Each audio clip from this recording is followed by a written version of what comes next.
L'auberge des ânes.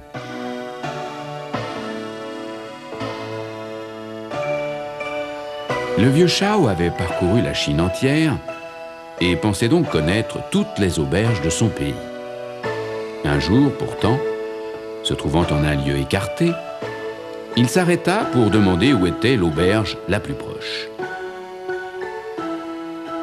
Tu trouveras une auberge très confortable juste derrière la colline. On peut même acheter des ânes, lui dit un fermier. Tant mieux.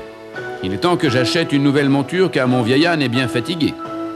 Mais d'où viennent les ânes ici? Interrogea Chao. Le fermier eut l'air ennuyé et dit: Eh bien, je n'en sais rien. Demande-le à Madame Ti, la veuve de l'aubergiste. Chao remercia l'homme. Quand il eut dépassé la colline, il aperçut enfin l'auberge du pont de bois. Descendant de son âne, il entra. Madame Ti l'accueillit chaleureusement. Excusez-moi, je n'ai pas de serviteur. Veuillez conduire vous-même votre âne à l'écurie. Je vous prépare un repas et un lit. Le soir, Chao partagea un succulent dîner avec 6 autres convives. Madame Ti apporta du vin sur la table et les 6 voyageurs burent énormément avant de tomber de fatigue. Mais Chao, lui, n'avait pas bu une seule goutte de vin. Étendu sur un bon lit, il resta longtemps éveillé sans pouvoir s'endormir.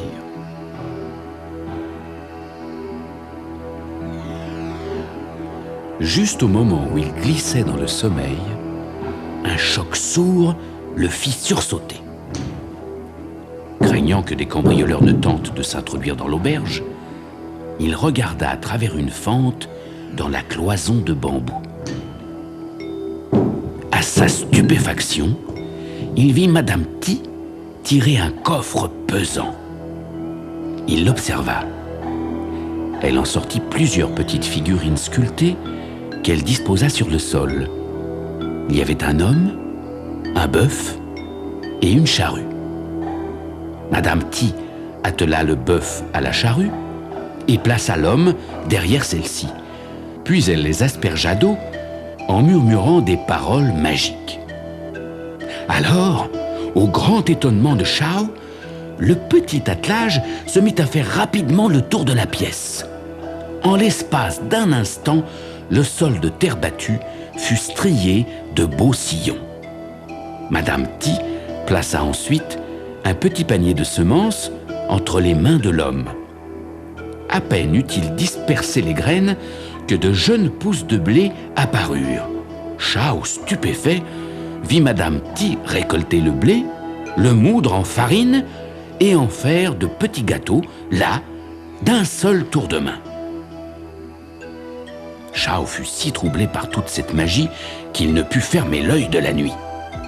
Enfin, lorsque la lumière du jour filtra dans sa chambre, il plia ses affaires.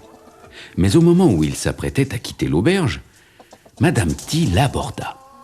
« J'ai de délicieux gâteaux au froment pour votre petit déjeuner. Vous ne restez pas ?» demanda-t-elle. « Non, merci, je suis très pressé. Mais me permettez-vous d'en emporter un ?» répondit Chao. Il glissa le gâteau dans sa poche et se dirigea vers l'écurie pour prendre son âne. Cependant, il voulut revoir Madame Ti avant son départ. Jetant un coup d'œil à travers la fenêtre, il la vit qui offrait ses petits gâteaux de froment aux autres clients. Il les observa encore tandis qu'il les mangeait. À sa stupéfaction, il les vit rouler par terre. Leurs vêtements se changèrent en une fourrure grise et rêche. Il leur poussa de grandes oreilles et une longue queue. Chao n'en croyait pas ses yeux. Il n'y avait plus d'hommes dans la pièce, mais seulement des ânes. Sautant sur son baudet, il s'éloigna de l'auberge aussi vite qu'il le put et ne s'arrêta qu'en arrivant en ville. Bien que très occupé par ses affaires, il n'arriva pas à chasser de son esprit Madame Ti et sa terrible magie.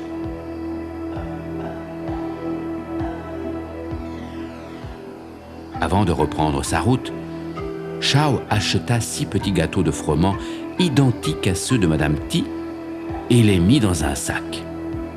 Puis, il déposa dans un autre sac le gâteau que l'aubergiste lui avait donné le matin. Il fit le chemin en sens inverse et s'arrêta de nouveau à l'auberge du Pont de Bois. Comme la première fois, Madame Ti l'accueillit chaleureusement. Elle lui offrit de nouveau des gâteaux de froment. « Tenez, je vous en ai justement rapporté de la ville. Je vous en prie, prenez l'un des miens, » dit Shao. L'air inquiet, Madame Ti accepta cependant le gâteau que lui tendait Shao, gâteau qui n'était autre que celui qu'elle lui avait offert le matin même. Aussitôt qu'elle en eut avalé la moitié, elle se transforma en ânesse. Shao était satisfait.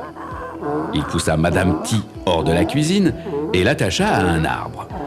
Puis il retourna dans l'auberge, pénétra dans la chambre de Madame Ti et ouvrit le coffre. Il saisit les figurines de bois, l'homme, le cheval et la charrue, et il les brûla. Depuis ce jour, et jusqu'à la fin de sa vie, Madame Ti prouva qu'elle était une ânesse robuste et rendit de grands services à Shao dans ses voyages à travers la Chine.